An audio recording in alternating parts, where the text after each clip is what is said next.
Olá, espero que estejam todos bem e hoje vamos falar sobre o processo ético em psicologia conforme previsto no nosso Código de Processamento Disciplinar da Psicologia, nosso CPD. Já compartilhei com vocês a última versão do CPD, que é de 2019, versão mais recente. Então a gente vai ver desde a representação, né, desde a denúncia até ao julgamento. Então a primeira questão é sobre os tipos de denúncia. As denúncias precisam ser encaminhadas ao conselho, são encaminhadas ao presidente do conselho regional em meio físico, né, no papel e assinadas. Precisa fazer alguma coisa especial, procurar advogado? Não, basta escrever o fato, o psicólogo, o fato que denunciado, identificar o psicólogo e assinar. Então, devem ser encaminhados ao presidente do Conselho Regional de Psicologia, tem que ter o nome do denunciante e seu endereço para correspondência, o nome do denunciado e os fatos que estão sendo questionados ou denunciados, né? Não são aceitas denúncias anônimas nem por e-mail. Se tiver documentos, podem ser anexados já nessa primeira denúncia. Situações públicas, como manifestações de profissionais em redes sociais, por exemplo, a própria fiscalização do conselho pode verificar essa divulgação inadequada, placa, postagem ou anúncio, né? São situações públicas que o próprio conselho pode verificar. Então, se há uma denúncia anônima contra um profissional por suas postagens, aí o conselho tem como verificar, né? E daí o próprio conselho assume a representação, né? Então, nesses casos em que o conselho considera que há materialidade, ele assume a representação. Então, recebida a denúncia, analisa-se os requisitos da representação, tá? O que o conselho analisa quando recebe uma representação? Primeiro, se trata de psicólogo. Se não é psicólogo, o conselho não pode receber a denúncia, né? Não compete ao conselho apurar o exercício profissional de outras profissões. Então esses terapeutas holísticos que estão por aí, terapia disso, terapia daquilo, não cabem representações ao conselho. O conselho não vai. O conselho só apura quando a infração é feita por psicólogos, né, da sua região. Então, a primeira análise se trata de psicólogo. A segunda análise, se os fatos ocorreram durante a atuação profissional daquele que está sendo denunciado, né? Então, ele estava do exercício da profissão, estava numa atividade em seu exercício profissional, então a denúncia é aceita, né? E depois a situação questionada tem que ter acontecido naquela região, na região daquele conselho regional. Então, assim, brigou, fulano, psicólogo, estava na rua, brigou, ofendeu. Se ele não estava no exercício profissional, o conselho não... Aí é caso de polícia, mas não é do conselho, porque ele não estava no exercício profissional.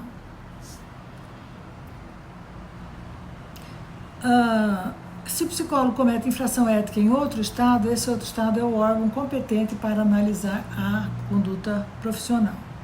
Preenchidos os critérios para o recebimento da representação, a denúncia deve ser assinada. O denunciado ser um psicólogo, né? Ou seja, a denúncia ser assinada, o denunciado ser um psicólogo, a infração ter acontecido naquela região. O Código de Processamento Disciplinar vai regulamentar todo o andamento e a instrução de um processo ético, né? O que é análogo ao Código de Processo Penal. Então, preenchidos os critérios para o recebimento da representação, que é dirigida ao presidente do conselho, ela passa a ser encaminhada ao Comitê de Ética daquele conselho regional. O primeiro passo da comissão de ética após o recebimento da denúncia é intimar o psicólogo denunciado a prestar os seus esclarecimentos por escrito. Todos os procedimentos éticos são feitos por escrito para ficar registrado e compor os autos do processo. Então, o psicólogo tem todo o direito à sua ampla defesa, o direito ao contraditório, o direito de se manifestar. Então, aquela denúncia é encaminhada para o psicólogo, a cópia da denúncia é encaminhada para o psicólogo, para ele tomar conhecimento e é dado um prazo para ele se manifestar. Se o psicólogo não é localizado, ele é intimado por meio de edital público em jornal de grande circulação. Mas o processo não segue sem a manifestação do psicólogo. Se de tudo o psicólogo não for localizado, o Conselho nomeia um defensor dativo, isto é, um psicólogo, que atuará como advogado de defesa do denunciado. Com base na denúncia recebida e nos esclarecimentos do psicólogo denunciado, ou seja, a gente já tem a denúncia, já tem os esclarecimentos do psicólogo denunciado. A comissão de ética discute ambos os documentos, né? Discute a denúncia, discute a manifestação do psicólogo e propõe, né, faz um relatório com essa discussão e propõe para a plenária, que é a instância máxima do Conselho, a instauração do processo ético ou o seu arquivamento. Todo esse parecer é fundamentado pela Comissão de Ética, que vai explicar, neste parecer, a necessidade de instauração de um processo ou a não necessidade de instauração e o arquivamento da denúncia. Todas essas fases ocorrem sob sigilo, né, na Comissão de Ética, e somente tem acesso aos documentos o denunciante, o denunciado e seus procuradores, se houverem. Ante o parecer apresentado à plenária do Conselho, a plenária acata ou não e determina a instauração do processo ético ou arquivamento da denúncia. De qualquer dessas decisões, as partes podem recorrer à decisão da plenária, né? Elas podem entrar com recurso. O recurso é encaminhado ao Conselho Regional de Psicologia e há a designação de um conselheiro relator para fazer a leitura de todo o processo e propor a manutenção da decisão inicial da Comissão de Ética ou propor a reforma da decisão inicial. Esse parecer do relator também é votado em plenária. Todos esses passos são anexados ao processo. As plenárias acontecem uma vez por mês. Após a decisão da plenária pela instauração do processo, temos então constituído um processo disciplinar ético. A partir desta instauração, o Conselho irá fazer toda a apuração e verificação sobre uma possível inadequação ou irregularidade daquele psicólogo que foi denunciado. Então, todas essas etapas ocorrem de maneira muito semelhante ao processo judicial, onde há juntada de provas, a possível oitiva de testemunhas para que sejam juntados todos os documentos e elementos necessários para verificar se de fato houve uma inadequação na conduta profissional. Terminada a fase de juntada de defesa, produção de provas e oitiva de testemunhas, o processo está pronto para ser julgado e haverá designação de um outro conselheiro para fazer o relatório do processo, né, para ser o relator do processo. Ele vai ler todo o processo, vai fazer um relatório do processo e vai dar um parecer, né? Então aí se faz o agendamento de uma plenária de julgamento para que o processo seja julgado. Normalmente as plenárias de julgamento, nas plenárias de julgamento ocorrem mais de um julgamento. Uma questão importante sobre o processo de julgamento é que ele é feito pelos conselheiros eleitos a cada 3 anos. Né? Não é feito pelos funcionários, nem pelos técnicos do Conselho de Psicologia, né? Mas pelos conselheiros eleitos. Então, o que significa que de 3 em 3 anos há uma mudança desse plenário de julgamento ou de parte desse plenário, né? Quando ocorrem as eleições. Os psicólogos podem ser eleitos por 2 gestões consecutivas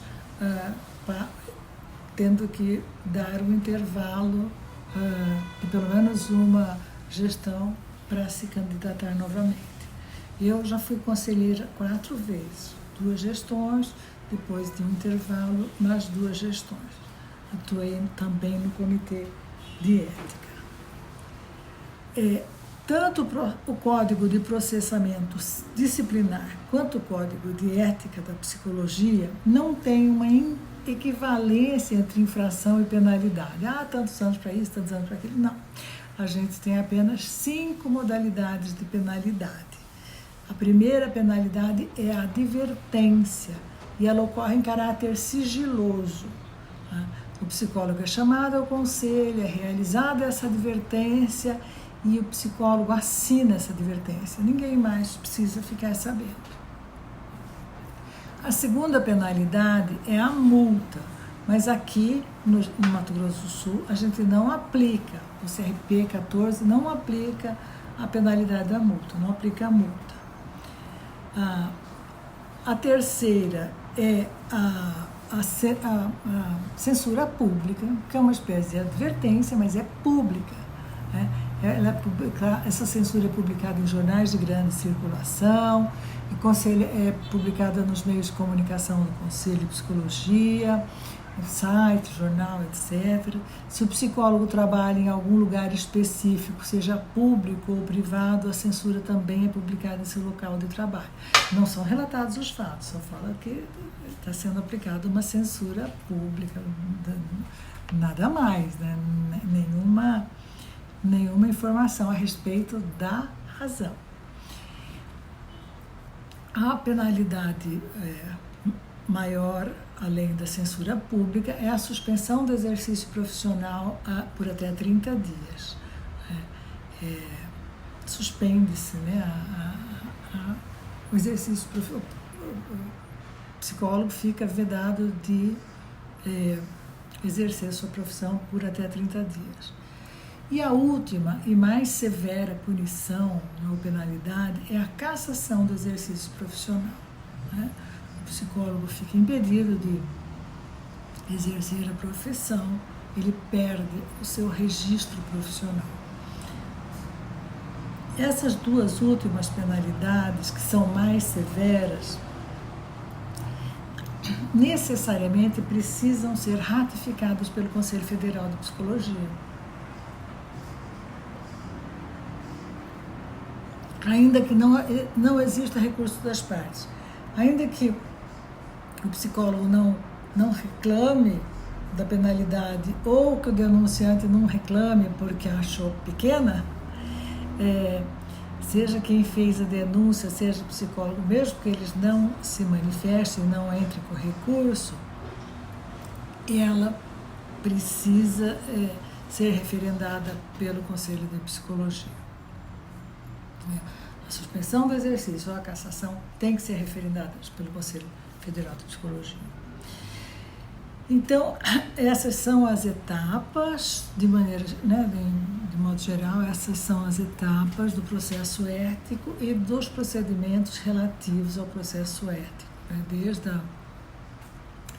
Desde a denúncia até o julgamento, como vocês podem verificar no Código de Processo Disciplinar da Psicologia, o CPD, que já está postado no AVA.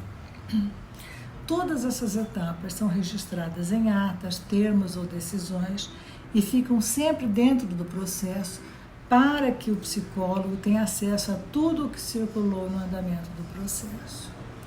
É isso.